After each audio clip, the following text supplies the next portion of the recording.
In the heart of Zimbabwe, a building stands as a testament to nature's genius.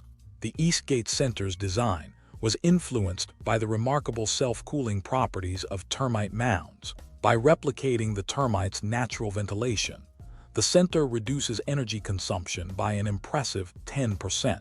This cutting-edge approach not only saves energy, but also redefines the way we think about urban planning. As we continue to draw inspiration from nature, the future of architecture looks brighter and more sustainable than ever.